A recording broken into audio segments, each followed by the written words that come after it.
Omwaka mulamba nga tusika omuguwa ku nsonga ezikwatagana n'enguzi ne tutuuka n'okugobebwa ku mirimu. Nga 14 Ogwokusatu omwaka guno, Herbert Anderson Bulola yawummuzibwa ku kifo ky'omumyuka wa RCC wa division ya Rubaga ebbanga eritali ggere mu bbaluwa eyawandiikibwa Haji Yunus Kakande avunaanyizibwa ku nsonga za pulezidenti. Bulola yategeeza nti yalangibwa gwa kolokota sipiika wa paalamenti Anita Among ku nsonga z'obulyake n'obuli bw'enguzi mu paalamenti gy'akulembera. Kati olwaleero Anderson Bulola avuddeyo n'ategeeza nga bw'atandisewo akakundi mu kibiina kya NRM ak'okutwala maaso ensonga z'okulwanyisa enguzi ezaamuwummuza. Twagala okukitegeeza lwatu nti abamemba ba NRM abasinga obungi abagiwagira nabo bakooye enguzi.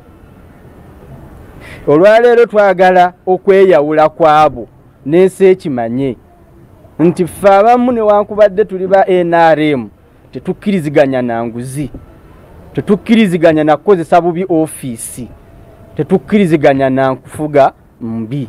Atubuulidde bw'akatuumye NRM in resistance. Tuli ba NRM abajemedde era abatakkiriziganya na bulyake, abatakkiriziganya na nguzi, abatakkiriziganya na kutyoboola ddembe lya buntu. Ono aliko babadde nabo nga baakubisizza emijoozi egiwandiikiddwako ensimbi ezigambibwa okubanga ze zize zisaasaanyizibwa ku bakulu mu paalamenti.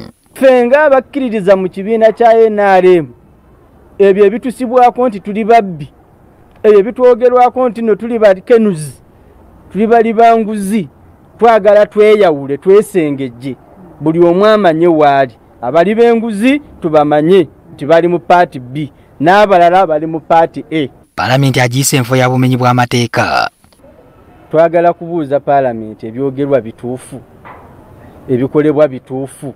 Bwe biba si bituufu bannyonnyole ensi, batugambe ekituufu kye ki, batugambe ng'eggwanga nti bino si bituufu oba bituufu. Naye ansa ziveeyo.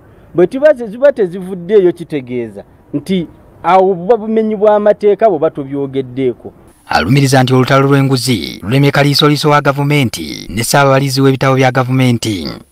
Auditor General byatuwa tetubitegeera, ayigiggiye ate alekulire bunnambiro. Twagala kusaba ayigiggi asuulewo omulimu.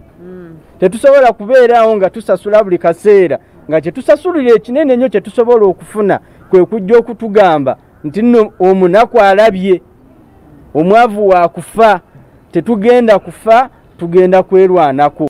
Mu lutalo lwatandise agamba tebagenda kweyiwa ku nguudo. Genda kifuula kizibu bamemba ba paalamenti okugenda mu makanisa, okubagoba mu nnyimbe ne mu kuziika ne bifo ebirala ebikuŋŋaanirwamu okutuusa nga bakoze omulimu gwabwe. Twagala n'okusaba bannaddiini muveeyo omulundi guno. Abali b'enguzi mubamanyi, boogeddwako lunye. Lwaki bwe bajja mu makanisa mubateeka ku mwanjo? Tubuuzizza Bulola obanga bino tabyogera lwakuba yagobwa. Oddayo ne weebuuza lwaki bangoba.